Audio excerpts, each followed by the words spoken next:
Sabe aquela história de encontrar um tesouro escondido? Imagina só. Pouco depois da morte do Blaise Pascal, aquele gênio, né? Matemática, física, isso em 1662. Um empregado achou uma coisa diferente, costurada no forro do casaco dele. Nossa, no forro do casaco? Que era? Pois é, um pergaminho e um papel, com anotações, um segredo que ele guardou por 8 anos. Era o relato de uma noite, assim, de profunda experiência espiritual. Que coisa impressionante. E esse achado misterioso é o nosso ponto de partida hoje, sabe? A gente vai mergulhar nos séculos 17 e 18, uma época de muita tensão, né?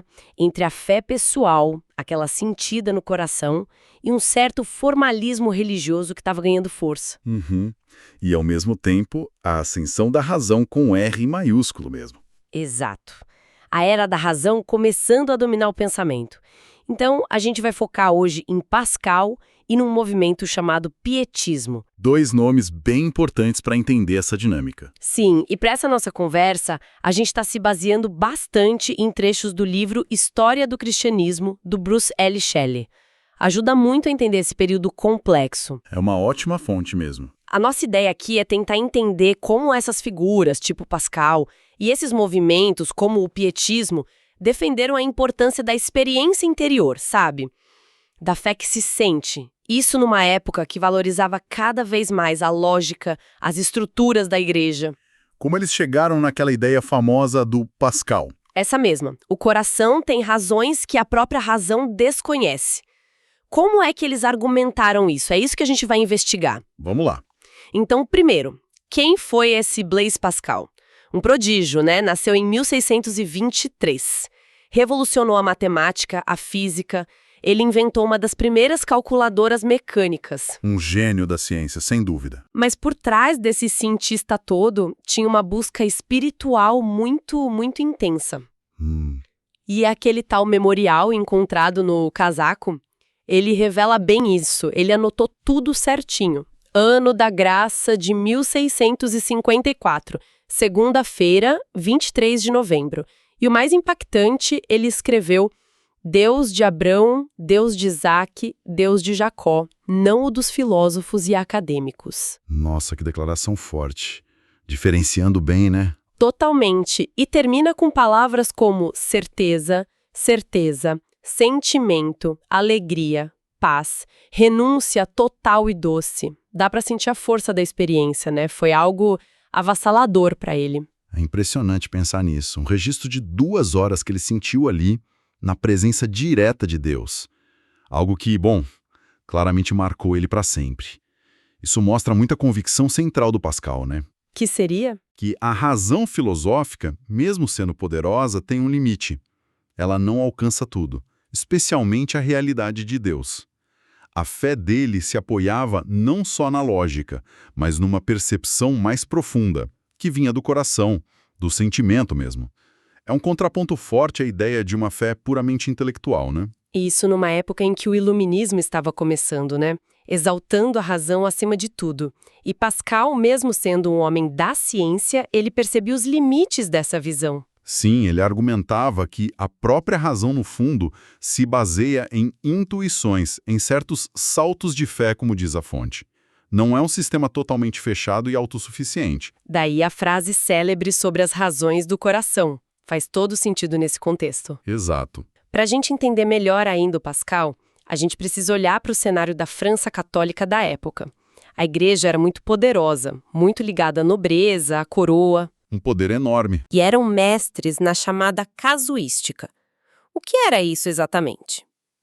A casuística era basicamente a tentativa de aplicar os princípios morais gerais a casos bem concretos da vida, sabe? O problema é que os jesuítas ganharam fama por uma abordagem que muitos consideravam flexível demais. Flexível como? Alguns críticos falavam até em graça barata. Eles desenvolveram umas técnicas como a tal da reserva mental, que era um jeito de usar ambiguidades, meias palavras, para enganar alguém sem tecnicamente mentir. A fonte até cita o exemplo de Atanásio despistando uns perseguidores. Entendi, uma ginástica verbal quase. É, por aí. E tinha também o probabilismo. Ah, sim, o probabilismo. O que era essa ideia? Basicamente, o probabilismo dizia o seguinte: uma ação podia ser considerada moralmente aceitável se houvesse alguma opinião teológica, mesmo que fosse minoritária ou meio remota, que a justificasse. Isso abria brecha para muita coisa, imagina. Exatamente. Na prática, isso acabava justificando comportamentos que outras pessoas, com uma visão mais rigorosa, consideravam claramente errados. Dá para entender como isso incomodava quem buscava um cristianismo mais sério, menos conveniente, né? Com certeza. E quem eram esses críticos? Quem batia de frente com essa abordagem jesuíta? Principalmente o pessoal ligado ao jansenismo. Era um movimento que começou com Cornelius Jansen, um teólogo holandês. Ele estudou Santo Agostinho muito a fundo. Agostinho, uma figura-chave. Totalmente. Jansen retomou aquelas ideias fortes de Agostinho sobre a corrupção profunda da natureza humana por causa do pecado original, sabe?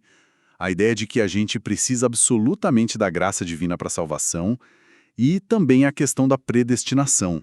Uma visão bem mais sombria da capacidade humana, talvez? É bem mais pessimista sobre a capacidade humana de fazer o bem por si só, e muito mais centrada na soberania de Deus. Para eles, os jansenistas, os jesuítas estavam, no fundo, diminuindo a seriedade do pecado e a necessidade radical da graça, ao dar tanto peso assim para o livre-arbítrio e para as tais boas obras. Entendi. Atenção. O livro do Jansen, o Augustinus, que foi publicado depois que ele morreu, foi tipo uma bomba teológica que detonou esse conflito todo. E na França, onde essa briga pegou fogo mesmo, o centro dessa resistência jansenista foi o convento de Port-Royal, né? Exato. Figuras como Antoine Arnauld se tornaram líderes importantes ali, e eles bateram de frente com os jesuítas e com a Sorbonne, a universidade. O Arnauld chegou a ser acusado de ser um calvinista disfarçado. Por quê? Por causa da ênfase na graça e na predestinação, justamente. Eram temas muito associados ao calvinismo e os jesuítas usaram isso para atacar. E aí que o Pascal entra de novo na história, né? Como ele se envolveu com Porto Royal? O contato inicial dele foi interessante. Foi através de uns médicos jansenistas que cuidaram do pai dele. Isso fez ele refletir muito sobre o sofrimento, sobre a condição humana. Depois a irmã dele entrou para a comunidade de Port Royal. Ah, então teve uma conexão familiar também. Sim, e ele mesmo passou por um período de crise existencial depois da morte do pai. Tentou a vida mundana, festa, sociedade, mas parece que encontrou só vazio. E é nesse contexto todo de busca, de angústia, que acontece aquela noite incrível de novembro de 1654, a noite do memorial. Aquela experiência do fogo, da certeza, alegria, paz, foi um ponto de virada total para ele. A conversão dele, podemos dizer. Sim, e é fascinante como essa experiência pessoal, tão íntima, conectou ele diretamente com a comunidade de Port Royal, que vivia justamente essa busca por um cristianismo mais autêntico, mais rigoroso. Fez sentido para ele. E foi lá em Port Royal que o Arnauld estava sendo atacado, né? E pediu ajuda pro Pascal. Exatamente. Arnauld precisava de alguém com capacidade intelectual e literária para defendê-lo. E Pascal aceitou. O resultado foram as cartas provinciais. Que foram um sucesso, né? Mesmo sendo anônimas. Um fenômeno. De forma anônima, Pascal usou toda a sua inteligência, a sua ironia afiada, para demolir os argumentos e principalmente a moralidade flexível dos jesuítas, a tal da casuística. As cartas circularam muito, foram lidas por todo mundo, mesmo sendo condenadas oficialmente pelo Papa. Que virada na vida dele, né? De cientista a polemista religioso? Totalmente. Depois das cartas, ele começou a planejar uma obra maior, uma grande defesa do cristianismo, uma apologia. Mas a saúde dele sempre foi frágil, né? Ele morreu muito cedo, aos 39 anos. Tão jovem. Pois é. E o que ficou desse projeto foram os fragmentos, as anotações soltas que os amigos dele compilaram depois no livro Pensamentos, ou Pensées. Enfamentos é uma obra incrível, né? Mesmo sendo fragmentada, ele explora a condição humana de um jeito tão honesto. Ele fala da nossa natureza cheia de paradoxos. Tem aquela frase, que quimera é o homem, a glória e o refúgio do universo. Quem consegue entender isso só com a razão? Exatamente. E a própria forma do livro, sabe? Fragmentos, aforismos, pensamentos que parecem inacabados. Isso parece refletir a ideia central dele. A realidade, tanto humana quanto divina, é complexa demais para ser encaixotada em sistemas lógicos perfeitos. Uhum. Ele aponta o tempo todo para os limites da razão e para a necessidade do coração, da intuição espiritual, para a gente conseguir apreender o sentido da vida, a presença de Deus, mesmo na obscuridade que ele também via na natureza. É essa honestidade dele sobre a dúvida e a fé que o torna tão relevante até hoje, eu acho. É verdade. Uma pena que o movimento jansenista em si, lá na França, acabou sendo duramente reprimido depois, né? Sim, foi uma perda. Mas essa busca por uma fé mais viva, sabe? Menos formal, menos só de fachada, isso não era exclusividade da França ou do catolicismo. Se a gente olhar para a Alemanha luterana, mais ou menos na mesma época, o cenário tinha umas semelhanças interessantes. É mesmo? Como assim? Bom, a Reforma Protestante tinha começado com uma energia espiritual enorme, né? Lutero, Calvino. Mas no século XVII, em muitos lugares na Alemanha, essa herança tinha se tornado o que os estudiosos chamam de escolástica protestante ou confessionalismo. O que isso significa na prática? Significava que o foco tinha se deslocado muito para definir doutrinas corretas nos mínimos detalhes, para debates teológicos super complexos, às vezes muito abstratos, sabe? Distante da vida comum das pessoas. Ser cristão era quase sinônimo de pertencer à igreja oficial do Estado e concordar com o credo. Faltava aquele calor, aquela coisa mais pessoal, mais vivida. Ah, entendi. Um certo esfriamento, um formalismo também. Exatamente. Um formalismo doutrinário e como reação a isso é que surge o pietismo. O pietismo? Sim. O que eles queriam, então, essencialmente? Qual era a proposta deles? O pietismo buscava, assim, reaquecer a fé. Tinha dois focos principais, eu diria. Primeiro, resgatar a importância da experiência pessoal da fé, a conversão, um novo nascimento, como algo central e necessário. Não bastava ter sido batizado quando criança, era preciso ter um encontro pessoal com Deus. A fé tinha que ser sentida no coração. E o segundo foco? O segundo era mudar um pouco o centro da vida cristã. Em vez da ênfase total na estrutura da igreja estatal, eles promoveram a formação de pequenos grupos. Grupos de estudo bíblico, de oração mútua, os chamados Collegia Pietatis. Nesses grupos, os leigos tinham uma participação muito ativa. Era uma tentativa de trazer a fé de volta para o coração e para a comunidade mais próxima, mais engajada. Interessante essa ideia dos pequenos grupos. E quem foram as figuras que lideraram esse movimento pietista na Alemanha? Olha, geralmente se aponta Philipp Jakob Spener como o pai do movimento. Ele era pastor em Frankfurt e ele começou a fazer essas reuniões devocionais na casa dele mesmo com os fiéis mais engajados. Eram os tais encontros dos piedosos. Certo. Em 1675, ele escreveu um prefácio para um livro de sermões que acabou se tornando o Manifesto do Pietismo. O título era Pia Desideria, ou Desejos Piedosos. Ali ele propunha coisas bem práticas. Mais estudo bíblico em grupo, uma vida cristã mais séria e dedicada, pregações mais simples e espirituais. E ele martelava muito na tecla da necessidade da conversão pessoal, do novo nascimento. Ele deu o pontapé inicial. E quem deu continuidade a isso? Teve outros nomes importantes. Ah, sim. August Hermann Frank foi fundamental. Ele foi aluno do Spener, teve uma experiência de conversão muito marcante também e se tornou professor na Universidade de Halle. E Frank, ele transformou Halle num centro vibrante de pietismo. Como assim? Ele não ficou só na teoria. Ele criou um monte de obras sociais impressionantes.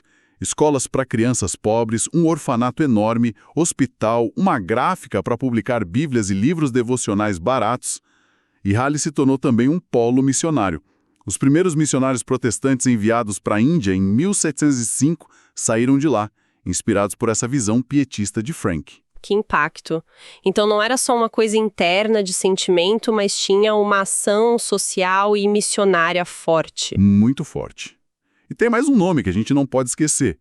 O Conde Zinzendorf. Uma figura bem peculiar e apaixonada. Conde? Um nobre envolvido nisso? Sim, Nicholas von Zinzendorf.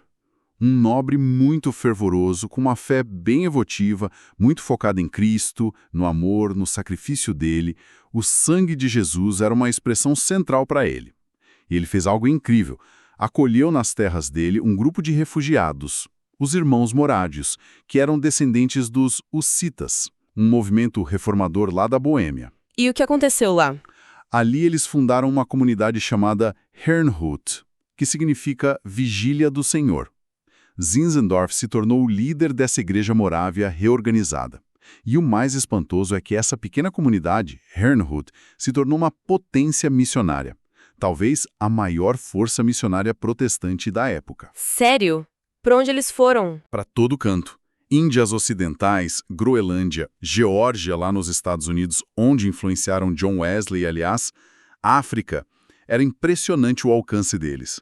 A frase que marcou Zinzendorf resume a paixão dele. Eu só tenho uma paixão. Ele, Jesus, ninguém mais. Ele realmente deu asas ao movimento missionário protestante moderno. Que história. Então, olhando para trás, qual foi o grande legado do pietismo? O que ficou dessa ênfase toda na experiência pessoal, nos pequenos grupos? Olha, o impacto foi bem duradouro, viu? O pietismo ajudou a mudar o foco de muitas igrejas. Em vez de só disputas doutrinárias, passaram a valorizar mais o cuidado das almas.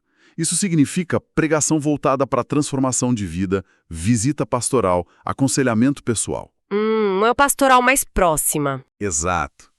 Eles também enriqueceram muito a música cristã, com hinos cheios de sentimento pessoal, como os do próprio Zinzendorf.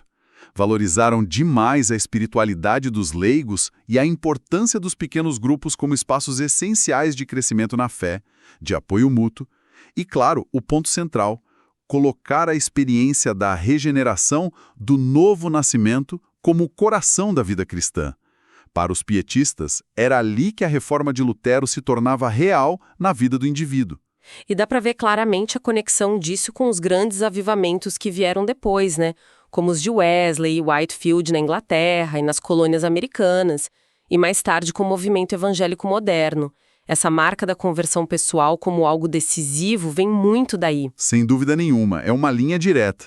Agora, a fonte que a gente usou, o Shelley, também levanta dois pontos interessantes, talvez como heranças um pouco ambíguas, ou críticas que se pode fazer. Quais seriam? Primeiro, essa forte ênfase na emoção e na experiência subjetiva, que era a força do pietismo, às vezes podia acabar minimizando um pouco o papel da razão na fé. Isso podia dificultar o diálogo com o pensamento secular, que estava crescendo, sobre Deus na natureza, na história, etc. Entendi. Um certo desequilíbrio para o outro lado. Talvez. E o segundo ponto é que, ao localizar o coração da vida espiritual nesses grupos voluntários, né, onde as pessoas entravam por escolha, por experiência, o pietismo, mesmo sem querer, talvez tenha enfraquecido um pouco a estrutura da igreja institucional tradicional, a igreja estatal. Como assim? Bom, especialmente num contexto como o dos Estados Unidos, com mais liberdade religiosa, isso pode ter contribuído para aquela proliferação de muitas denominações diferentes, cada uma focada num aspecto específico do evangelismo ou numa experiência particular, baseadas na adesão voluntária das pessoas e não tanto na tradição ou na estrutura hierárquica. Faz sentido. Uma consequência não intencional, talvez. Exato. Nossa, que percurso a gente fez. Começamos com o segredo no casaco do Pascal, passamos pelas disputas teológicas na França Católica e chegamos a essa busca por um fervor espiritual na Alemanha luterana. O fio condutor parece ser sempre essa tensão, né? Como equilibrar a razão e o sentimento, a estrutura da igreja e a experiência pessoal na fé. É uma tensão constante na história do cristianismo e talvez na experiência humana em geral. Sim. E tanto Pascal quanto os pietistas, cada um à sua maneira, nos lembram que acreditar é mais do que só concordar com um conjunto de ideias. É, ou pode ser, um encontro que transforma a gente por dentro. Exatamente. E isso, acho que nos deixa com uma questão para pensar, né? No nosso mundo de hoje, tão focado em dados, em informação, em racionalidade, às vezes até meio frio, talvez.